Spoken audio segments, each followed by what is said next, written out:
దేవుని వాక్యాన్ని మన కీర్తన గ్రంథంలో నుంచి మనము చదువుకోబోతున్నాము. కీర్తన గ్రంథము 7వ అధ్యాయంలో నుంచి దేవుని వాక్యాన్ని మనం చదువుకోబోతూ ఉన్నాం. 150 అధ్యాయాలు కీర్తన గ్రంథంలో మనకి కనిపిస్తాయి. ఈ 150 అధ్యాయాల్లో దావీదు కీర్తనలుగా పిలువబడేది మొత్తము 73 కీర్తనలు దావీదు కీర్తనగా పిలువబడతాయి. మోషే సొలొమోను కొన్ని రాశారు, కొరహు కుమారులు కొన్ని రాశారు, హేమాను ఈతాను కొన్ని రాశారు. దాదాపు ఒక 49 వరకు రచయిత తెలియకుండా ఉన్నారు. దావీదు గారు రాసిన ప్రతి కీర్తన కూడా వాటిని ఉద్దేశపూర్వకపు కీర్తనలు అని పిలుస్తాం. ఉద్దేశపూర్వపు కీర్తనలు. ఉద్దేశపూర్వపు కీర్తనలు అంటే తన జీవితంలో తన సందర్భాలను బట్టి రాశాడు కీర్తనలను. ఇంగ్లీష్లో ఇంటెన్షనల్ శామ్స్ అని అంటారు. ఇంటెన్షనల్ శామ్స్ అంటే తన జీవితంలో ఉన్న సంఘటనలు బట్టి, జీవితంలో జరిగిన సంఘటనలు బట్టి ఆయన రాశాడు. మన జీవితంలో కూడా చాలా సంఘటనలు ఉంటాయి. మంచి సంతోషాన్ని తీసుకొచ్చే సంఘటనలు ఉంటాయి, కష్టాన్ని బాధని తీసుకొచ్చే సంఘటనలు కొన్ని ఉంటాయి. ఇక్కడ ఇందాక మీకు జ్ఞాపకం చేశాను, ఆయన రాసిన అన్నీ కూడా ఉద్దేశపూర్వపు కీర్తనలు. ఉద్దేశపూర్వపు కీర్తనలు అన్నీ కూడా ఒక ఉద్దేశంతో రాసిన కీర్తనలే. అంటే తన పరిస్థితిని బట్టి రాసిన కీర్తనలు. ఏమండి, ఉద్దేశపూర్వపు కీర్తనలు అంటే పరిస్థితిని బట్టి రాసిన కీర్తనలు మనకు కనిపిస్తూ ఉంటాయి. ఇక్కడ దావీదు భక్తుడు 7వ అధ్యాయంలో మనం చూసినప్పుడు ఈయన వయసు దాదాపు 20 సంవత్సరాలు. ఈ యొక్క కీర్తన రాయడానికి మీకు సందర్భం జ్ఞాపకం చేస్తాను. దావీదు భక్తుడి జీవితంలో దేవుడి దగ్గర తన చిన్ననాటి నుంచి ఎదిగాడు. మంచిగా దేవుని కొరకు పాటలు పాడుతూ, దేవుని ఆరాధిస్తూ, దేవుని యందు సంతోషించేవాడు దావీదు భక్తుడు. లోకంలో తిరిగిన వ్యక్తి కాదు, లోకాన్ని బట్టి సంతోషించలేదు, దేవుని కొరకు నిలబడిన వ్యక్తి. తన చిన్నగా గొర్రెలు కాచుకునేవాడు. అంటే చూడండి, గొర్రెలు అనగానే మనోళ్ళకి ఇక్కడ మైండ్ మారిపోద్ది. సౌదీ అరేబియాకి ఇసుక దేశాలు, గల్ఫ్ దేశాలు అంటారు, అరబ్ దేశాల్లో మరి చాలామంది మనవారు పనులకు వెళ్తూ మీకు మంచి ఉద్యోగం ఇస్తామని చెప్పి ఎడారిలోకి తీసుకెళ్ళి కొన్ని గొర్రెలు అప్పచెప్తున్నారు చాలామందికి ఈ మధ్యన. మీరు ఆ విషయాన్ని టీవీలోనే ఎక్కడో వినే ఉంటారు. తీసుకెళ్ళి గొర్రెలు అప్పచెప్పి, ఒంట్లు అప్పచెప్పి వాళ్ళని ఖాయమంటున్నారు. సో అక్కడ చాలామందికి డబ్బు ఉన్న వారికి ఏంటంటే గొర్రెలు బోర్డు ఉంటాయి, వేల సంఖ్యలో ఉంటాయి. తన చిన్న స్థితి నుండి దేవుడు దావీదును ఉన్నతమైన స్థితికి దేవుడు తీసుకువెళ్ళాడు. ఎంత ఉన్నతమైందంటే దేశాన్ని పరిపాలించే రాజు స్థితికి దేవుడు దావీదుని తీసుకువెళ్ళారు. ఉన్నతమైన స్థితి చిన్నవాడిగా ఉన్నప్పటికీ ఉన్నతమైన స్థానంలోకి దేవుడు ఆయన తీసుకువెళ్ళాడు. జనరల్గా చిన్న స్థితి నుండి ఉన్నతమైన స్థితికి వెళ్తే బంధువులు, చుట్టుపక్కల ఉన్నవారు అందరూ కూడా ఈర్ష చూపిస్తారు. అసూయ పుట్టేస్తుంది, వెంటనే అసూయ వచ్చేస్తుంది. పైగా ఈయనకు వచ్చిన స్థితి, ఈయన వ్యాపారంలో ఎదగడం మాత్రమే కాదు కానీ దేశానికి రాజు స్థితికి వచ్చేసాడు.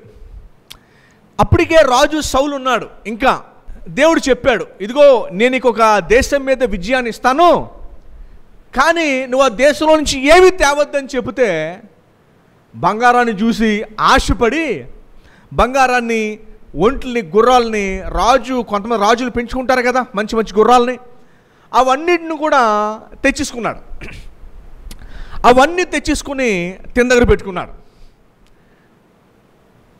సమూయేలు వెళ్ళి చెప్పాడు, నీకు దేవుడు ఏం చెప్పాడు, ఏమీ తేవద్దని చెప్పాడు కదా సౌలు రాజు, ఎందుకు తెచ్చావు అని చెప్తే, ఇదిగో సౌలు రాజా, నువ్వు దేవుని మాటను ధిక్కరించినందుకు దేవుడు నీ రాజ్యాన్ని నీ దగ్గర నుంచి తీసేసుకుంటున్నాడని చెప్పాడు. అయితే సౌలు రాజుకి రాజ్యం పోయింది. ఇప్పుడు దేవుడు సమూయేలుని పంపించి దావీదుని అభిషేకించాడు. దావీదేమో చిన్న స్థితి దావీద్ది. ఆ స్థితి నుంచి దాదాపు వయసు 16-15 సంవత్సరాల్లో రాజుగా అభిషేకించబడ్డాడు. ఇప్పుడు సౌలుకి ఎంత కోపం వస్తుంది? నేను రాజుగా ఉండగా మరలా నువ్వు అభిషేకించబడతావా? దావీదుని ఎలా చూశాడని శత్రువుగా చూడటం మొదలుపెట్టాడు. ఇప్పుడు ఇందులో దావీదు చేసిన తప్పేం లేదు. సౌలు దేవుని మాట వినకపోవడం వల్ల చెయ్యొద్దనే పని చేసి సౌలు రాజ్యాన్ని పోగొట్టుకున్నాడు. అయితే ఇప్పుడు కక్ష ఎవరి మీద తీసుకుంటున్నాడు? తను చేసిన తప్పుకి దావీదు మీద తీసుకుంటున్నాడు కక్ష. దావీదుని ఇంకా ఒకే ఒక కక్ష ఏంటి? చంపేయాలి.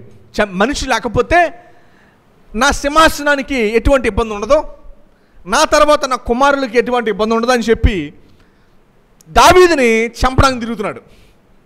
దావీదు అన్నాడు ఈ కీర్తనలో, దేవా నేనేం తప్పు చేశానని చెప్పి వారు నా వెనకాల తిరుగుతున్నారు, నేనేం అన్యాయం చేశాను? నేను పైపెచ్చు సౌలు రాజు నా చేతికి 2 సార్లు దొరికాడు, నిద్రపోతుండగా నేను ఈజీగా చంపేయచ్చు.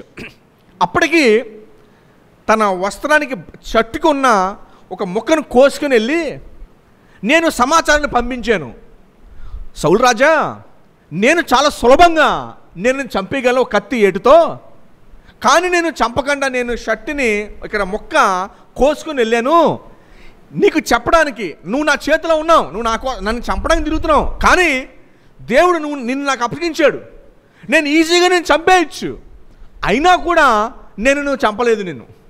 ఇదిగో ఈ షర్టే నిదర్శనం, చూడు నీ బట్టకే షర్టు చిరిగిపోయి ఉంటుంది, నేనే కోసుకెళ్ళాను దాన్ని, నేనే కోసుకెళ్ళాను, నేను చంపేయగలను, అయినా కూడా నేను చంపలేదు. తెలుసా విషయం? ఎందుకంటే నువ్వు దేవుని చేత అభిషేకించబడిన రాజు, దేవుడు రాజ్యాన్ని నాకు అప్పగించాడు, నువ్వు చేస్తుంది కరెక్ట్ కాదని చెప్పి సమాచారాన్ని పంపుతాడు. సౌలు మారాలి. ఏమంటే సౌలు మారాలి, కానీ సౌలు ఆగలా.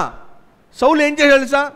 సౌలు మారకుండా తనతో పాటు ఇంకా చాలామందిని పంపించాడు దావీదుని చంపడానికి. సౌలు తనతో పాటు చాలామందిని పంపించాడు చంపడానికి. అందులో ఒక వ్యక్తి పేరు కూషు. అందులో ఒక వ్యక్తి పేరు ఏంటంటే కూషు అనే వ్యక్తి సౌలు బెన్యామీను గోత్రానికి చెందినవాడు. సౌలు ఏ గోత్రానికి చెందినవాడు అండి? బెన్యామీను గోత్రానికి చెందాడు. దావీదు ఏ గోత్రానికి చెందినవాడు? ఏ గోత్రం అండి? యూదా గోత్రానికి చెందినవాడు దావీదు. సౌలు ఏమో బెన్యామీను. ఇప్పుడు బెన్యామీను గోత్రస్తుల్లో చాలామంది సౌలుతో పుట్టిన వారు దావీదుని చంపడానికి బయలుదేరారు. ఎవరిని చంపడానికి బయలుదేరారండి? దావీదుని చంపడానికి బయలుదేరారు. ఇప్పుడు ఈ 7వ కీర్తన ఏదైతే మీరు ఓపెన్ చేసి పెట్టుకున్నారో మొదటి వచనం పైన కొంచెం పరిచయ వాక్యాలు ఉన్నాయి. పరిచయ వాక్యాలు అది ఒకసారి చూడండి. ఇప్పుడు ఇందులో మనకి పాఠం ఏంటంటే, కీర్తనలో మనకి పాఠం ఏంటంటే, చాలా సందర్భాల్లో దావీదు వలె మనం ఏం తప్పు చేయనప్పటికీ కూడా శిక్ష వస్తూ ఉంటుంది. మనం ఒకరికి మంచి చేయాలనుకుంటాం, కానీ వారిని మనం ప్రేమించాలనుకుంటాం, కానీ చాలామంది ఏం చేస్తూ ఉంటారంటే మరి వారిని ప్రేమించకుండా రివర్స్లో ఏం చేస్తూ ఉంటారంటే ఇంకో సౌలులాగా ఇబ్బంది పడుతూ ఉంటారు. సౌలులాగా ఇబ్బంది పెడతా ఉంటారు. మీ వ్యాపారాల్లో, మీ పనుల్లో, మీ ఇంటి దగ్గర మీరు వారిని ప్రేమించాలనుకున్నా వారు మిమ్మల్ని ప్రేమించకుండా ఏం చేస్తూ ఉంటారంటే రివర్స్లో వారు ఇబ్బందులు పెడతా ఉంటారు. దయచేసి చూడండి ఈ 7వ కీర్తన దీని యొక్క పరిచయ వాక్యం చూద్దాం. పరిచయ వాక్యం, బెన్యామీను వంశస్థుడైన కూషు చెప్పిన మాటల విషయమై దావీదు యెహోవాను గూర్చి పాడినది. కూషు ఏ మాటలు చెప్తున్నాడు? దావీదుని మనం చంపేసేయాలి. కూషు ఏ మాటలు చెప్తున్నాడు? కూషు ఎవరంటే సౌలు రాజు యొక్క రైట్ హ్యాండ్. కూషు ఎవరండి? సౌలు రాజు యొక్క రైట్ హ్యాండ్. సౌలు ముందున్న పని ఉద్యోగం ఏంటి? ఇప్పుడు సౌలు ముందున్న పని ఏంటంటే ఎలాగైనా సరే దావీదుని చంపేసేయాలి, నా రాజ్యానికి, నా సింహాసనానికి ఉన్న ఈ ఇబ్బందిని తొలగించుకోవాలి. అయితే కూషు ఎవరంటే సౌలు రైట్ హ్యాండ్ లాంటివాడు. ఆయన ఏమన్నాడు చూడండి, బెన్యామీను వంశస్థుడైన కూషు చెప్పిన మాట విషయమా. ఏంటి ఆ మాట అంటే దావీదుని ఎలాగైనా చంపేసేయాలి అన్న మాటను బట్టి దావీదు యెహోవాను గురించి ప్రార్థిస్తున్నాడు, యెహోవాకు మొరపెడుతున్నాడు. అర్థమైందండి? యెహోవాకు ఏం చేస్తున్నాడు? దేవునికి మొరపెడుతున్నాడు, ప్రార్థన చేస్తున్నాడు. ఏమని ప్రార్థన చేస్తున్నాడో ఈ ఒక అధ్యాయంలో మనం చూద్దాం. ఇప్పుడు సరే దావీదు కీర్తన అప్పుడు రాశాడు, దీనికి నాకు సంబంధం ఏంటి, నాకు లింక్ ఏంటి అన్న విషయాన్ని మనం చూడబోతున్నాం. దయచేసి గమనించండి. మరి మీ జీవితాల్లో ఇలాంటి పరిస్థితులు ఉన్నాయో లేదో నాకు తెలియదు, కానీ జనరల్గా మరి చాలామంది జీవితాల్లో ఎలాంటి పరిస్థితులు ఉంటాయంటే, వారు నేను ప్రార్థన చేయడానికి వెళ్ళినప్పుడు చెప్తూ ఉంటారు, నేను ఎంతగో ప్రేమగా ఉంటానండి, అన్ని ఇంట్లో చేసి పెడతాను, కానీ మా అత్తగారేమో నా అత్తమ్మని తిడతా ఉంటారు. అత్తగారు ఏమంటారంటే, నేను ఎంత ప్రేమగా ఉంటానండి, మా కోడలేమో ఇష్టపడదు. అలాగే ఇద్దరు స్నేహితుల మధ్య కూడా ఇలాంటి పరిస్థితే. నేను చాలా బాగా చూసుకుంటాను నా ఫ్రెండ్ని, కానీ ఆ ఫ్రెండ్ అట్లా చూడడం, లేకపోతే వ్యాపారంలో, లేకపోతే బంధుత్వాల్లో, లేకపోతే ఒక్కొక్కసారి మనం మంచికి వెళ్ళినా ఒక్కొక్కసారి చెడు ఎదురవుతుంది. ఏమండి, ఆ వ్యక్తికి మంచి చేయాలనుకున్నా అది రివర్స్లో చెడులో వస్తుంది. ఇలాంటి పరిస్థితులు మీ జీవితంలో కూడా మీరు చాలా చూసే ఉంటారు ఖచ్చితంగా. గమనించండి, దావీదు పరిస్థితి ఏంటంటే, దావీదు అంటున్నాడు, నేను ఏ తప్పు చేశాను, నేను ఏ తప్పు చేయకపోయినా ఎందుకు సౌలు రాజు నన్ను తరుగుతున్నాడు, సౌలు రాజు తన చేసిన తప్పుకి శిక్ష పొందుతున్నాడు, రాజ్యాన్ని పోగొట్టుకున్నాడు, అంతే తప్ప ఇందులో నా తప్పేమీ లేదు. ఇప్పుడు దేవునికి ఏమని ప్రార్థన చేస్తున్నాడో 7వ అధ్యాయం చూడండి. ఒకవేళ మీ జీవితంలో కనుక ఇలాంటి పరిస్థితి కనుక ఉంటే, మీరే తప్పు చేయనప్పటికీ, కొంతమంది చూడండి ఎప్పుడు కూడా మరి రివర్స్ టెక్నాలజీలో ఉంటారు. ఎప్పుడు కూడా మరి శాంతి లేకుండా వాళ్ళు ఏం చేస్తారని గొడవలు పడుతూ ఉంటారు. సౌలు రాజు కూడా అట్లాంటి వ్యక్తే. చూడండి, సౌలు రాజు ఏమని ప్రార్థన చేస్తారు. ఒకవేళ మీ జీవితంలో ఇట్లాంటి పరిస్థితులు ఉంటే కూడా, ఇబ్బందులు పడుతున్న పరిస్థితులు ఉంటే కూడా, మీరు మంచి చేయాలన్న చెడు ఎదురైన పరిస్థితులు ఉంటే కూడా, ఈ వాక్యము మరి దేవుడు మీతోనే మాట్లాడుతూ దావీదు ఏమని ఆరాధిస్తాడంటే 17వ వచనం చూడండి ఒకసారి. 7వ అధ్యాయం 17వ వచనంలో ఈ వాక్యం మీరు చదవచ్చు. యెహోవా న్యాయము విధించువాడని నేను ఆయనకు కృతజ్ఞతాస్తుతులు చెల్లించుచున్నాను. ఇక్కడ దావీదు దేవుని ఎందుకు స్తుతులు చెల్లిస్తున్నాడంటే, నీవు న్యాయమును జరిగించువాడు అని స్తుతులు చెల్లిస్తున్నాడు. వాస్తవానికి ఏమండి, మన దేశంలో, ప్రపంచంలో, ప్రస్తుత ప్రపంచంలో న్యాయం అనేది చాలా కరువు అయిపోయింది. అన్యాయమే ఎక్కువగా కనిపిస్తున్నది. అంతిమంగా దేవుడు ఒక రోజు వచ్చి న్యాయాన్ని తీర్చబోతున్నాడు, అందులో ఏ డౌటు లేదు. ఒకవేళ మీ జీవితంలో కనుక అన్యాయం ఎదుర్కొంటున్నట్టయితే, ఇదిగో ఈ కీర్తన మీకోసమే. దేవుడు అంటున్నాడు, ఇదిగో యెహోవా న్యాయము విధించువాడని మనం ఈరోజు ఆయనకి స్తుతులు చెల్లించాలి. God is God of justice. ఆయన న్యాయాన్ని జరిగించేవాడని మనం ఈరోజు దేవునికి స్తుతులు చెల్లించేవారిలాగా ఉండాలి. ఏమండి, మనము క్రైస్తవులు, దేవుని బిడ్డలు మరి న్యాయాన్ని ప్రేమించేవారుగా ఉండాలి. అన్యాయాన్ని ప్రేమించేవారిలాగా, అన్యాయాన్ని చేసేవారిలాగా విశ్వాసులు ఉండకూడదు. ఎంతమంది రూల్స్ని ఇష్టపడతారు, ఎంతమంది న్యాయాన్ని ఇష్టపడుతూ ఉంటారు, ఎంతమంది సత్యాన్ని మాట్లాడాలని ఇష్టపడతారు. ఒక అతను ఇలా ప్రార్థన చేస్తున్నాడు, దేవా నేను ఇందులో ఇరుక్కున్నాను, ఆ ఆఫీసర్ ఎలాగైనా నా దగ్గర రూపాయో తులమో పొలమో తీసేసుకొని నాకు ఇచ్చేసేలాగా చెయ్యేసయ్యా అని ప్రార్థన చేశాడు. దేవుణ్ణి ఏ విషయంలో సహాయం అడుగుతున్నాడంటే, దేవా నేను ఏదో తప్పు చేశాను, నేను ఒక లంచమో ఏదో ఇచ్చి నా పని జరిగేటట్టు చెయ్యేసి అని ప్రార్థన చేస్తున్నాడు. ఎవరు నిజమైన విశ్వాసులు, ఎవరు నిజంగా దేవుని ప్రేమించేవారు అంటే, న్యాయాన్ని జరిగించేవారు, న్యాయాన్ని జరిగేటట్టు చూసేవారు, సత్యాన్ని ఇష్టపడేవారు, ప్రేమించేవారు. ట్రాఫిక్లో వెళ్తున్నాం, ఎవడు మంచోడు, మనల్ని అడిగి ప్రశ్నించడం మంచోడా, వదిలేసడం మంచోడా? చాలా మంచోడు బాబు, ఏమనలేదు, వదిలేసాడు మమ్మల్ని, ఆడు మంచోడు. ఎవరు మంచోళ్ళు? లంచాలు తీసుకునేవాడు, అమ్మయ్య రూపాయి తీసుకున్నాడు కానీ బాబు చక్కగా నా పని బాగానే చేస్తాడు బాబు. ఎవరు మంచోడు? అబ్బాయి ఇది కరెక్ట్ కాదండి, ఇది రూలే, రూల్స్ మాట్లాడతాడు, రూల్స్, వాడు చెడ్డోడు. నాకు డౌట్ వస్తుంది, నిజంగా ఈ కీర్తన గురించి క్రైస్తవులు అనేబడేవారు దేవుని స్తుతించగలరా? దేవా నువ్వు న్యాయాన్ని జరిగించు. మనం అన్యాయం చేస్తా, మనం అన్యాయంలో ఉంటూ, మనం అన్యాయాన్ని ప్రేమిస్తూ, అన్యాయమే ఎంజాయ్ చేస్తూ, దేవా నువ్వు న్యాయం జరిగించుకోవాలని ఎలా ఆరాధన చేయగలం? మనం Christians are suppose to be ఇంటెగ్రిటీలో ఉండాలా, న్యాయాన్ని జరిగించేవారు, న్యాయాన్ని కోరుకునేవారులాగా ఉండాలి. కానీ ఈరోజు అలా లేరు. ఏదో పేరుకే మందిరాలకు వచ్చి చక్కగా వెళ్తున్నారు కానీ మేడు పండు చూడు మేలుమయుండు, పొట్ట వేపి చూడు పురుగులుండు అనే సామెత ఉంది తెలుగులో. దేవుడు న్యాయాన్ని జరిగించేవాడు. కానీ అన్యాయానికి గురవబడుతున్న ప్రతి విశ్వాసుగా దేవుడు తీర్పు తీరుస్తాడు. ఎక్కువ శాతం అలాంటి వాళ్ళు ఉంటారు కానీ 10% ఉంటారు. చూడండి దావీదు ఏమంటున్నాడు చూడండి, 7వ అధ్యాయం మొదటి వచనం. యెహోవా నా దేవా అని అంటున్నాడు. ఏమంటున్నాడండి? దావీదు దేవుణ్ణి చాలా పర్సనల్గా ఆరాధించేవాడు. 23వ కీర్తన బాగా ఫేమస్ కీర్తన. యెహోవా నా కాపరి అంటాడు దావీదు. మీరు ఎప్పుడు చూసినా దేవుడు ఏమంటే దావీదు కూడా మనవంటి వాడే, కానీ చిన్నప్పటి నుంచి దేవుణ్ణి ప్రేమిస్తూ పెరిగాడు. దేవునికి స్తుతిస్తూ ఆరాధిస్తూ దేవుణ్ణి గణపరుస్తూ దావీదు పెరిగాడు. దావీదు జీవితంలో మనం చూసినప్పుడు దేవుణ్ణి పర్సనల్గా తీసుకున్నాడు. దావీదు ఏ రీతిగా ప్రార్థన చేసేవాడంటే ఉదయాన్నే లేచి దేవునికి ప్రార్థన అర్పించి కుర్చీ వేసుకుని కూర్చునేవాడంట. 5వ అధ్యాయం 3వ వచనంలో ఏముందంటే, ఉదయమున నా ప్రార్థన నీ సన్నిధిని సిద్ధం చేసి అర్పించి నేను కాచి ఉన్నాను, నేను వెయిటింగ్ చేస్తున్నాను. బైబిల్ గ్రంథంలో చేసిన ప్రార్థనకి తక్షణమే సమాధానం పొందిన వ్యక్తిలో ఈయన ఒక వ్యక్తి.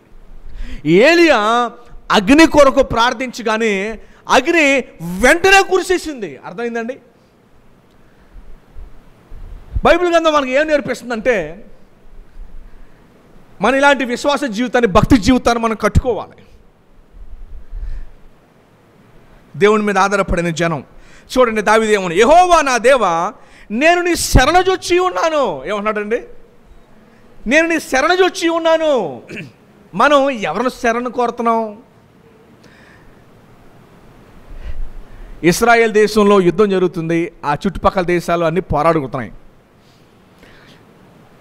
అక్కడ ఎలా ఉంటుందంటే ఏదో దీపావళి బాంబులు పేలినట్టు అత్తను పేలుతూ ఉంటాయి. అక్కడ ఆ బాంబులు పేలుతుంటే, ఆ బాంబులు రాకెట్లు విసురుతూ ఉంటే కింద సైరన్ వస్తూ ఉంటుంది. ఆ సైరన్ వచ్చేసరికి అక్కడున్న చుట్టుపక్కల ఉన్న ప్రజలందరూ కూడా బంకర్లోకి వెళ్ళిపోతారు. ఎందుకు బంకర్లోకి వెళ్తారంటే, ఒకవేళ బాంబు పడినా వాళ్ళకేం కాకుండా బంకర్లోకి వెళ్ళిపోతారు. మన బంకర్ ఎవరు? మనల్ని కాపాడేది ఎవరు? దావీదు, యెహోవా నా దేవా నేను నీ శరణుజొచ్చి ఉన్నాను. మన కష్టం వచ్చినప్పుడు స్నేహితుల దగ్గరకో, బంధువుల దగ్గరకో, తెలిసిన వారి దగ్గరకో కాదండి. దావీదు దేవుని మీద చిన్ననాటి నుంచి ఆధారపడిన వ్యక్తి. ఏ కష్టం వచ్చినా, నష్టం వచ్చినా దేవుని దగ్గరికే పరిగెట్టే వ్యక్తిగా మనకి ఇక్కడ కనపడతా ఉన్నాడు. ఇంకెక్కడికి పరిగెట్లా. ప్రాబ్లం ఏంటంటే, మనము దేవుని మీద ఆధారపడి పొందలేకపోవటం కాదు. బాగా ఆలోచించండి. దేవుని మీద ఆధారపడి పొందలేకపోవటం కాదు, దేవుని మీద ఆధారపడక పొందలేకపోతున్నాం. చాలా వ్యత్యాసం ఉంది. మాట జ్ఞాపకం చేసుకోండి. మనము దేవుని మీద ఆధారపడి పొందలేకపోవటం స్థితి కాదు మనది. దేవుని మీద ఆధారపడక పొందలేకపోతున్నాం. తర్వాత లైన్లో ఉంది చూడండి. నన్ను తరుమువారి చేతిలో నుండి నన్ను తప్పించుము. ఎవరు తరుముతున్నారు దావీదు గారిని? సౌలు. తర్వాత బెన్యామీను గోత్రంలో చాలామంది. ఈ సందర్భంలో ఏమో కూషు అనే వ్యక్తి. వీళ్ళందరూ కూడా చంపడానికి తరుముతూ ఉన్నారు. నన్ను తప్పించువాడు ఎవడునో లేకపోగా. ఎవరిస్తారు ఆశ్రయం? రాజు జరుగుతుంటే. ఇప్పుడు పక్క దేశపు శత్రువులకి, టెర్రరిస్టులకి మీరు ఆశ్రయం ఇస్తే మీరేమవుతారు? మీరు టెర్రరిస్టులు అవుతారు కదండి. సో సౌలు రాజు తరుగుతుంటే నన్ను కాపాడేది ఎవరు? నిజంగా మన జీవితం. అందుకనే మన జీవితంలో కూడా నన్ను తప్పించేవాడెవడు, నన్ను కాపాడేవాడెవడు, నన్ను పోషించేవాడెవడు, నన్ను సంరక్షించేది ఎవరు? ఏమండి? బంధువులు మాటలు చెప్తారు, స్నేహితులు కొంతవరకే. బంధువుల మాటలు చెప్తారు, స్నేహితులు కొంతవరకే. మిమ్మల్ని తప్పించేది ఎవరు? పోషించేది ఎవరు? సమకూర్చేది ఎవరు? ఇందాక మీకు మాటను జ్ఞాపకం చేశాను. మీరు దేవుని మీద ఆధారపడి పొందలేకపోవడం కాదు, ఆధారపడక పొందలేకపోతున్నారు. బైబిల్లో ఎక్కడ కూడా దేవుని మీద ఆధారపడి నేను పొందలేదు అన్న స్టోరీస్ లేవు. అమ్మా వింటున్నారా? ఇది మనం వెళ్ళిపోవాలి మన ఆత్మలోకి.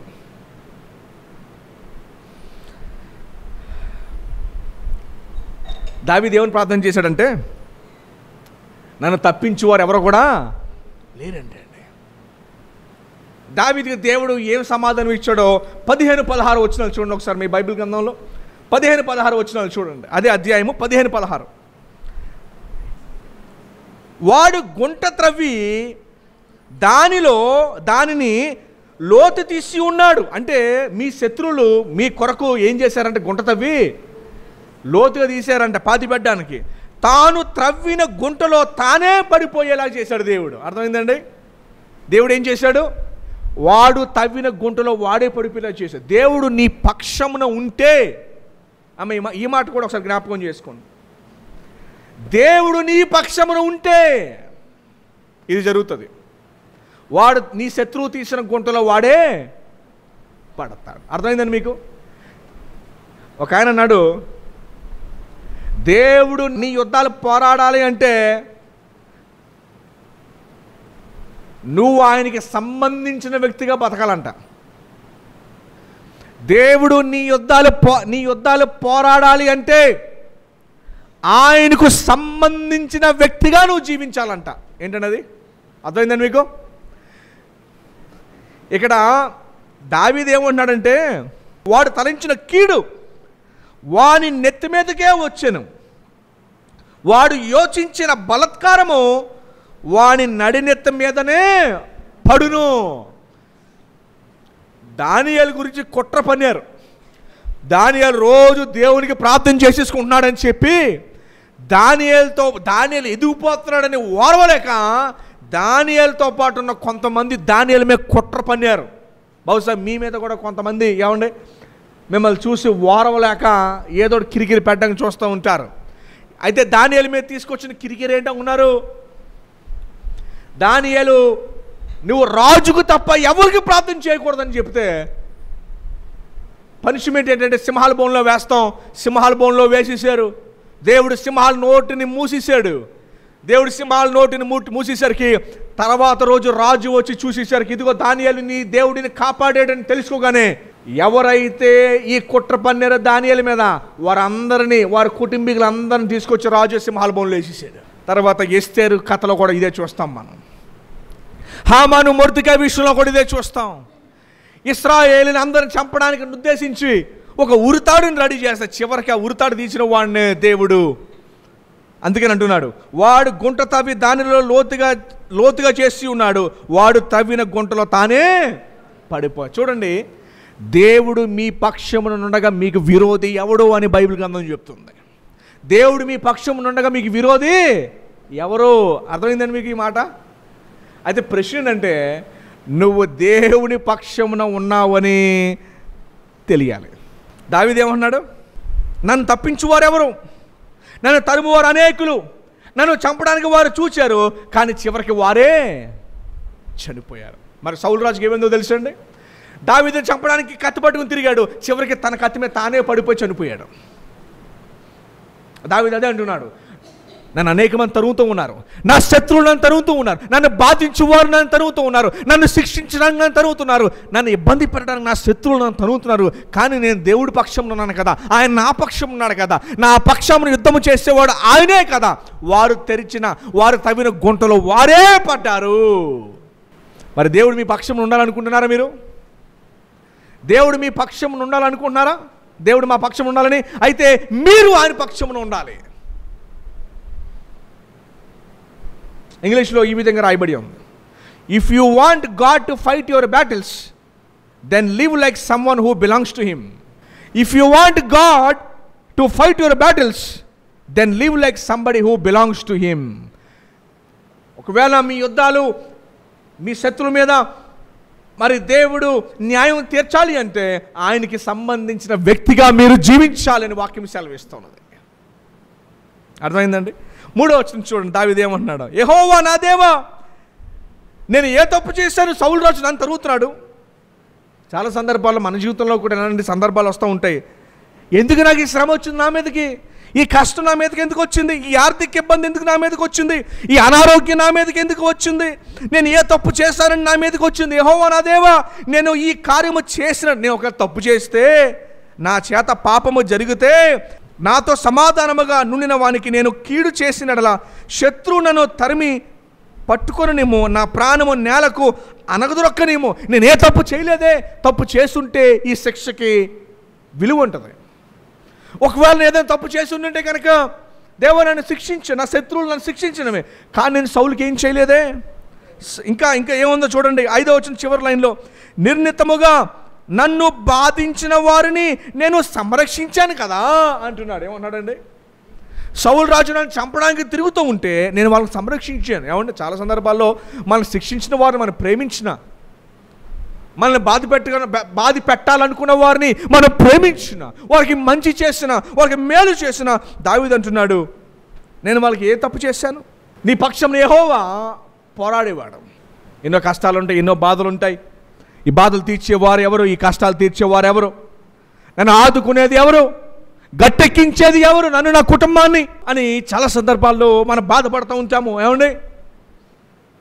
కాపాడేది ఎవరు? నా ప్రశ్న, దేవుడు మీ పక్షం నుండి మీకు సహాయం చేయాలి అంటే, దేవుడు మీ పక్షం నుండి యుద్ధము చేయాలి అంటే మీరు ఆయన పక్షంలో ఉండాలి. కోడి తల్లి దాదాపు ఒక 7-8 చిన్న చిన్న పిల్లలు ఉన్నాయి. ఒక పాము వచ్చింది ఆ పిల్లల్ని ఎత్తుకుపోవడానికి. అయితే పిల్లలు కంగారులో అటు ఇటు పరిగెట్టేస్తున్నాయి. ఆ పిల్లలకి ఎప్పుడు సేఫ్టీ అంటే కోడి రెక్కల కిందకు వస్తేనే సేఫ్టీ. గ్రద్ద పైనుంచి చూస్తూ ఉంటుంది పిల్లల్ని ఎత్తుకుపోవడానికి. ఎప్పుడైతే తన రెక్కల కింద ఉంటేనే, తల్లి రెక్కల కింద ఉంటేనే పిల్లలకి సేఫ్టీ. అవి కంగారు పడి అటు ఇటు పరిగెట్టేసినాయి అనుకోండి, శత్రువు వెంటనే వచ్చి పట్టేసుకుంటాడు అలాగా. సో ఎప్పుడు సేఫ్టీ అంటే ఆయన రెక్కల కింద ఉంటేనే సేఫ్టీ. కంగారులో బయటకు పరిగెట్టేస్తే కాదు, అమ్మో శ్రమ వచ్చేసిందని చెప్పి బయటకు పరిగెడితే కాదు. చాలా సందర్భాల్లో శ్రమ వస్తే మనం బయటికి దేవుని యొక్క సంరక్షణలో నుంచే బయటికి పరిగెట్టేస్తాం. ఎన్నిసార్లు అలా పరిగెట్టారో ఆలోచించండి. శ్రమ వచ్చినప్పుడు, కష్టం వచ్చినప్పుడు కంగారు పడిపోయి ఎన్నిసార్లు దేవుని సంరక్షణలో నుంచే బయటికి వెళ్ళిపోయాం. అప్పుడు అది సేఫ్టీ కాదు. అది దావీదు అన్నాడు, నేను యెహోవా శరణజొచ్చి ఉన్నాను. ఎవరు శరణ కోరాడు? తన మీద తన ఆధారపడలా, లోకపు శరణజొచ్చలేదు. బైబిల్ చెప్తుంది, మనుషులను ఆశ్రయించడం కంటే యెహోవాను ఆశ్రయించడం మేలు, రాజులను ఆశ్రయించడం కంటే యెహోవాను ఆశ్రయించడం మేలు అని అన్నాడు దావీదు. చాలా సందర్భాలు మనం ఏం చేస్తాం? దేవుని రెక్కల చాటున ఉండకుండా బయటికి పారిపోతాం మనం. ఏమండి? బయటికి పారిపోతాం మనము. బయటికి పారిపోతే శత్రువుకి మీరు ఈజీగా దొరికేస్తారు. మీరు బయటికి పారిపోతే శత్రువుకి సులభంగా దొరికేస్తారు. ఎన్నిసార్లు దొరికేస్తారు అలాగే సులభంగా? మరలా దేవుడే మళ్ళీ వెనక్కి తీసుకురావాలి మిమ్మల్ని. దయచేసి గమనించండి, దేవుని వాక్యం సెలవిస్తున్న మాట ఏంటంటే, దేవుడు మీ పక్షంలో పోరాడాలి అంటే మీరు ఆయన చెంత ఉండాలి. ఎక్కడ ఉండాలి? దేవుడు మీ పక్షంలో పోరాడాలి అంటే మీరు ఆయన చెంత ఉండాలి. మరి ఆయన చెంతలో లేకుండా మనం బయటికి వెళ్ళిపోతే శత్రువు చాలా ఈజీగా పట్టేసుకుంటాడు. ఏమండి? మీరు పిల్లలతో ఏదో ఊరు వెళ్తారు, పిల్లలతో రాజమండ్రి వెళ్తారు బట్టలు కొనుక్కోవడానికో లేకపోతే ఏదో కొనుక్కోవడానికో.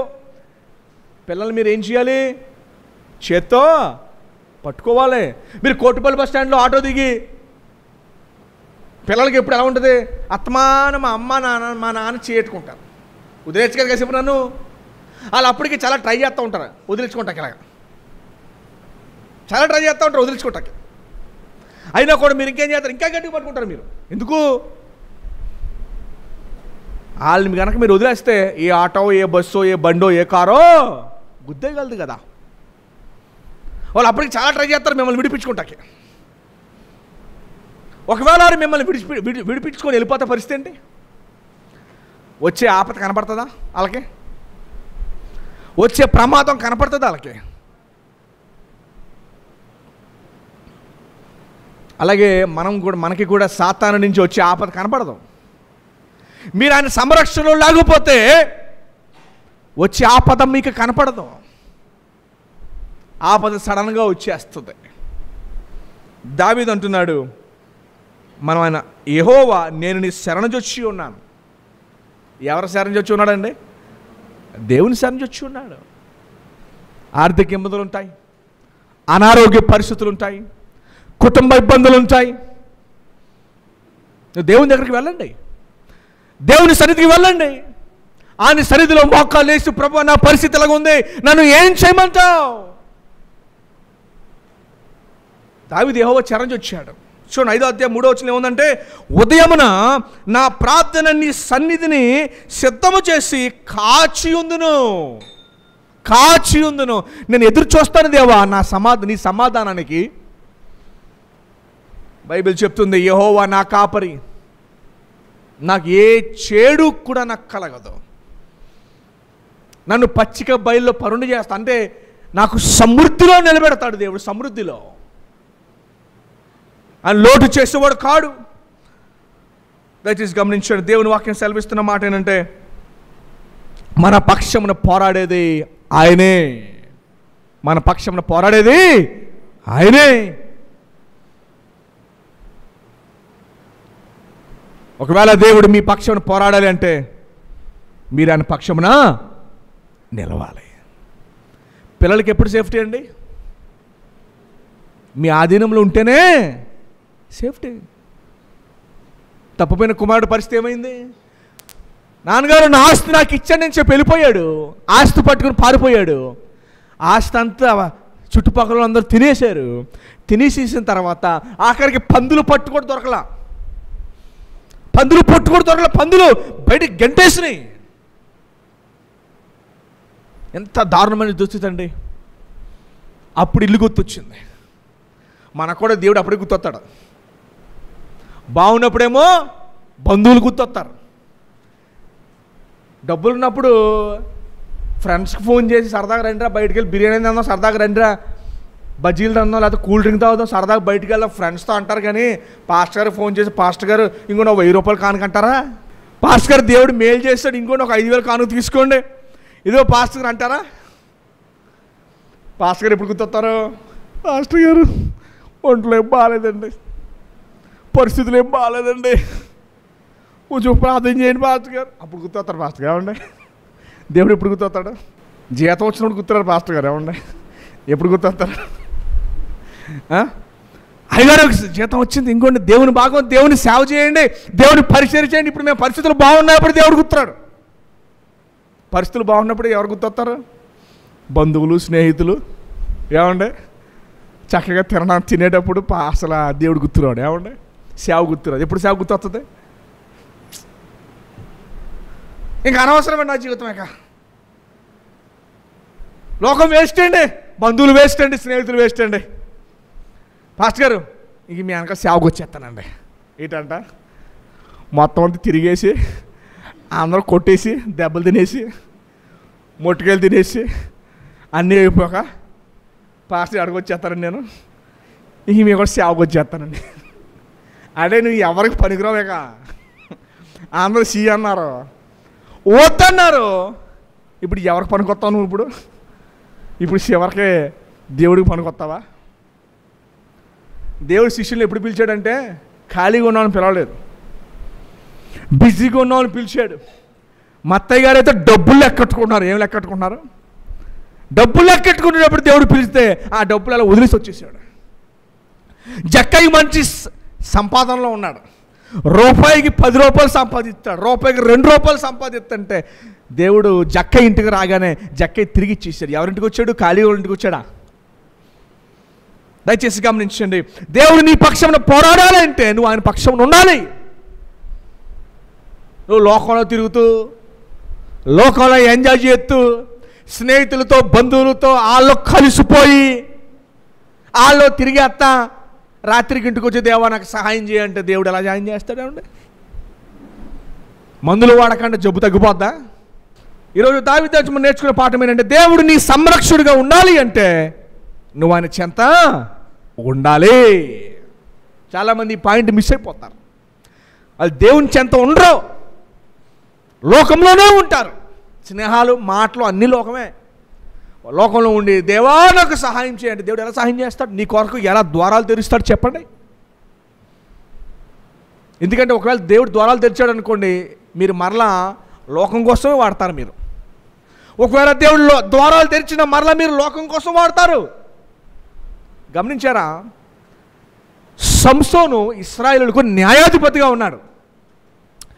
దేవుడు చాలాసార్లు సంసోను సంరక్షించాడు. సంసోను మారలా.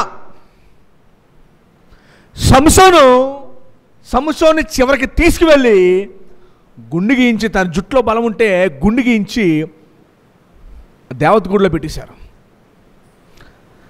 సంసోను ప్రార్థన చేశాడు, దేవా ఒకే ఒక్కసారి నాకు బలాన్ని దయచేయి. మూల స్తంభాలు రెండు కూడా తోసేసరికి ఆ బిల్డింగ్ పడిపోయింది. ఆ బిల్డింగ్ ఇతను కూడా చనిపోయాడు. దేవుడు ఒప్పుకున్నాడు సంసోను మరలా చనిపోవడానికి. దేవుడు ఎందుకు ఒప్పుకున్నాడంటే, ఒకవేళ సంసోన్ని దేవుడు మరలా సంరక్షిస్తే మరలా అదే తప్పు కంటిన్యూ చేదుడు. దేవుడు మరలా ఆ సంసోను గురించి తెలిసే సంసోను కానిచ్చేశాడు. ఇక దేవుడు నీ పక్షం నుండి పోరాడాలి అంటే మీరు ఆయన చెంత ఉండాలి. గమనించండి, అర్థమైందండి? దేవుడు మీ పక్షాన్ని పోరాడాలంటే మీరు ఏం చేయాలి? ఆయన చెంత ఉండాలి. ఆయన చెంత దగ్గర లేరనుకోండి, ఆయన మిమ్మల్ని సంరక్షించిన ఆ దీవెనల ఆశీర్వాదాలు మరలా మీరు లోకం కోసమే వాడతారు. అది దేవునికి ఇష్టం లేదు. అందుకని దేవుని వాక్యం సెలవిస్తున్న మాట ఏంటంటే, మరి మీరు ఆయన సంరక్షణలో ఉండాలి. ఆయన కాపుదల మీకు మెండుగా దేవుడు దయచేయను గాక.